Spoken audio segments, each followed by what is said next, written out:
안녕하세요, 가치현입니다. 5월 20일 월요일 국내 시장이 마감되었습니다. 자, 그동안 이틀 동안의 시장 흐름이 좋지 않았었잖아요. 하지만 오늘쯤은 반등이 나올 만한 타이밍이 되었었다고 말씀드렸었고, 다행히도 코스피는 0.6%의 반등과 함께 오랜만에 빨간불로 마무리되었습니다. 그래서 10분봉으로 보면 금요일까지 낙폭이 나오면서 갭 상승분을 모두 메웠습니다. 그래서 오늘은 반등이 나올 수 있는 그 타이밍이 되었고, 내일도 그 추세가 이어질 수 있는지 한번 같이 살펴보시면 좋을 것 같습니다. 그리고 코스닥. 자, 코스닥은 이틀 연속으로 오늘까지 HLB의 하한가가 났어요. 그래서 시장 흐름이 여전히 돌아오지는 못하고 있고, 아마도 내일쯤은 풀리지 않을까 그런 생각을 하고 있습니다. 그래서 코스닥도 HLB를 중심으로 해서 내일 시장을 한번 살펴봐야 되겠죠. 그리고 코스피 상위 종목들을 보면 오늘은 반도체 쪽의 흐름이 좋았었고, 자동차 관련주도 시장 흐름이 괜찮았죠. 그리고 금융주까지도 오늘은 좋은 흐름을 보여주었습니다. 또 코스닥은 역시 HLB 이틀 연속으로 점 하한가가 나오면서 코스닥 지수 자체도 굉장히 좋지 못했습니다. 하지만 일반적으로 이틀 연속으로 하한가가 나오면 아마 3일째는 그 하한가가 풀릴 수가 있을 거예요. 그래서 내일은 풀릴 수 있는지 한번 지켜보시고요. 또 오늘 반도체 관련주에 좋은 흐름이 나왔던 만큼 반도체 소부장 기업들도 오늘은 괜찮은 흐름이 나왔습니다. 그리고 코스피의 수급을 살펴보면 오늘은 나홀로 기관만 순매수가 들어왔었고요. 또 코스닥도 마찬가지로 나홀로 기관만 순매수가 들어왔었네요. 하지만 외국인의 순매도 규모는 많지 않았었고, 그리고 삼성전자도 마찬가지로 기관에 많은 순매수가 들어왔습니다. 그리고 오늘 8거래일 만에 모처럼 빨간불이 들어왔고요. 반대로 하이닉스는 오늘 소폭이지만 기관과 외국인의 양매도가 나왔습니다. 또 이틀 연속으로 하한가를 갔던 HLB 오늘은 기관과 외국인의 양매도가 나왔고, 반대로 오늘 반도체와 마찬가지로 좋은 흐름이 나왔던 현대차 오늘은 외국인의 많은 순매수가 있었네요. 그리고 기아도 마찬가지고요. 자, 그럼 이어서 주체별 매매 동향에 대해서 살펴보도록 하겠습니다. 5월 20일 외국인이 가장 많이 매수한 종목은 현대차, 포스코홀딩스, 엔캠, LS, 기아 이렇게 순서대로 매수했고, 또 기관은 삼성전자, 현대차, 신한지주, 현대일렉트릭, 알테오젠 이렇게 순서대로 매수를 했습니다. 그럼 이어서 해외 증시를 보겠습니다. 자, 지난주 금요일에 미국 증시도 큰 변동은 없었습니다. 나스닥은 지난주 목요일과 비슷하게 마무리되었고, S&P 500도 비슷했죠. 그리고 다우지수도 큰 변동은 없었습니다. 다만 어제 0.3%의 반등이 나오면서 종가상으로 4만 포인트를 돌파했어요. 굉장히 의미가 있는 수치라고 생각이 되고, 다우지수나 나스닥이라든지 S&P 500보다 더 빨리 출발했었잖아요. 그래서 제가 아는 것만 100년이 넘는 걸로 알고 있습니다. 그런데 4만 포인트를 돌파했다는 것은 그 의미가 정말로 남다른 것 같습니다. 어쨌든 전체적인 시장 흐름이 나쁘지 않았고요. 또 반도체는 소폭의 약세 흐름이 있었네요. 추가적으로 일본 증시 현재 1% 이상의 좋은 흐름이 나오고 있고, 대만은 소폭의 약세 흐름이 나오고 있습니다. 그리고 중국 증시도 오늘도 조금 빨간불이 들어오면서 올해 전체적으로 시장 흐름이 많이 개선이 된 것 같습니다. 자, 우선 제가 지금부터 두 가지 이슈에 대해서 여러분들에게 말씀드리겠습니다. 자, 오늘 삼성전자가 오랜만에 1% 이상의 빨간불이 들어오고 있어요. 물론 하이닉스는 그동안 좋은 흐름이 나왔었던 만큼 오늘은 다소 쉬어가고 있죠. 자, 그런데 이번 주는 정말 중요한 일정이 있습니다. 지난번에도 몇 차례 말씀을 드린 것처럼 현재 시각으로 5월 22일 이때 엔비디아의 실적 발표가 있어요. 그리고 미국의 대부분의 기업들은 시간에서 실적 발표를 하잖아요. 그래서 국내 시간으로 적용시켜보면 아마도 5월 23일 오전 목요일 시장이 개장하기 직전에 그때 실적이 발표될 가능성이 상당히 높습니다. 그래서 엔비디아의 실적을 이번 주 목요일날 한번 주목을 해보시고요. 목요일날 오전에 발표가 될 거예요. 그래서 꼭 한번 살펴보시고, 제가 왜 엔비디아 실적을 주목하자고 말씀을 드리냐면, 자, 이 당시에 캔들을 한번 살펴보세요. 이 당시에 엔비디아 실적 발표를 통해서 무려 하루에만 16%의 급등이 나왔습니다. 그리고 아시겠지만 나스닥 지수도 이때였죠. 2월 22일 그때 나스닥 지수가 3% 이상의 상승이 나왔고, 전체적으로 전후를 통해서 시장 흐름이 굉장히 좋았습니다. 자, 그래서 지금도 그런 관점에서 볼 수 있을 것 같아요. 지금 나스닥을 보면 최근 들어서 직전 고점을 살짝 돌파했었죠. 그리고 엔비디아의 차트를 보세요. 지난달에 시장이 참 좋지 못했었지만 최근 들어 다시 올라오면서 거의 직전 고점까지 주가를 끌어올린 것을 알 수가 있습니다.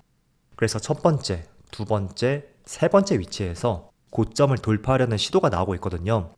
그래서 저는 개인적으로 실적이 어떻게 나올지 모르겠지만 일단은 준비 과정을 봤을 때는 굉장히 긍정적인 움직임이 나왔고 지금의 위치에서는 강하게 돌파하기 위해서 재료를 기다리고 있는 것이 아닐까 이런 생각도 충분히 하고 있습니다.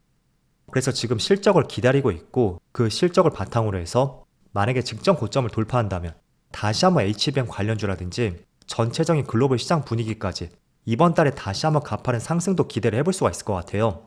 그래서 정리해서 말씀드리면 자, 엔비디아의 최근의 차트를 보면 주가 위치가 직전 고점까지 많이 올라왔다. 그래서 지금의 위치에서는 이 고점을 돌파하기 위해서 재료를 기다리는 것이 아닐까 이런 생각을 충분히 해볼 수 있다고 생각이 되고 그런 관점에서 이번 주 목요일 있죠. 국내 시장이 개장하기 직전에 실적 발표가 될 거예요. 그걸 한번 꼭 살펴보시고 또 엔비디아 실적을 통해서 국내의 많은 반도체 기업들의 주가 흐름 이런 것도 결정이 날 수가 있겠죠.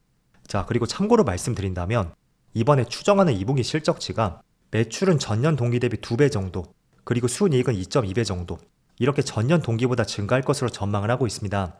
그래서 기대가 되는 실적인 만큼 얼마나 기대치를 부합하는지가 정말 중요하겠죠.